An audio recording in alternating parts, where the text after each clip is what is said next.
오늘 오후 5시 서울중앙지방법원에서 윤 총장에 대한 체포영장의 적법성 여부를 검토하는 신문이 열립니다. 이른 아침부터 현장에 있던 조혜연 기자가 생중계로 보도해드리겠습니다. 가장 주목되는 질문 중 하나는 윤 총장이 직접 이 재판에 참석할 것인가이다.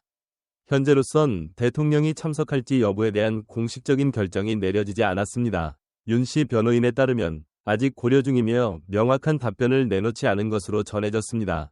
형사소송법의 규정에 따르면 체포된 피의자가 체포영장의 적법성에 대해 재판을 청구하는 경우 법원에서 직접 자신의 의견을 제시할 권리가 있습니다. 동시에 검찰기관은 재판에 용의자가 참석하도록 보장할 책임을 져야 합니다.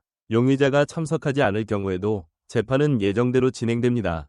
일반적으로 체포나 구금이 포함된 재판의 경우 용의자가 직접 현장에 있는 것이 일반적입니다. 이에 따라 서울중앙지방법원은 일부 출입구를 폐쇄하고 보안검사를 강화하는 등 엄격한 보안 조치를 시행하고 있습니다.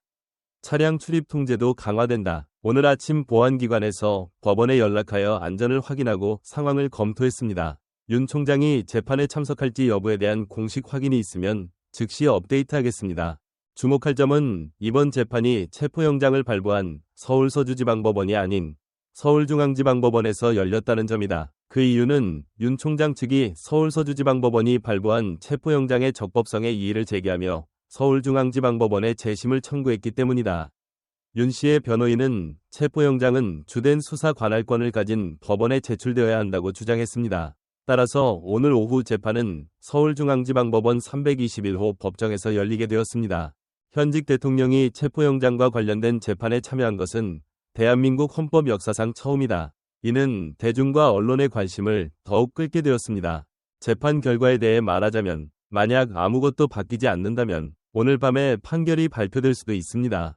법에 따르면 재판 청구를 접수한 후 법원은 48시간 이내에 심사를 완료하고 결정을 내려야 합니다. 요청이 거부되면 체포영장은 유지됩니다. 반대로 요청이 수락될 경우 윤 총장은 즉시 풀려날 것이다.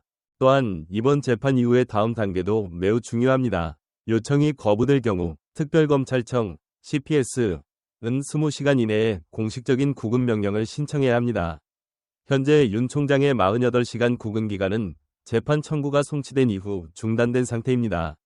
어제 오전 10시 33분을 기준으로 27시간 30분이 지났습니다. 심리가 신청 기각으로 끝나면 CPS가 구금 명령 절차를 완료하는 데 남은 시간은 매우 제한될 것입니다.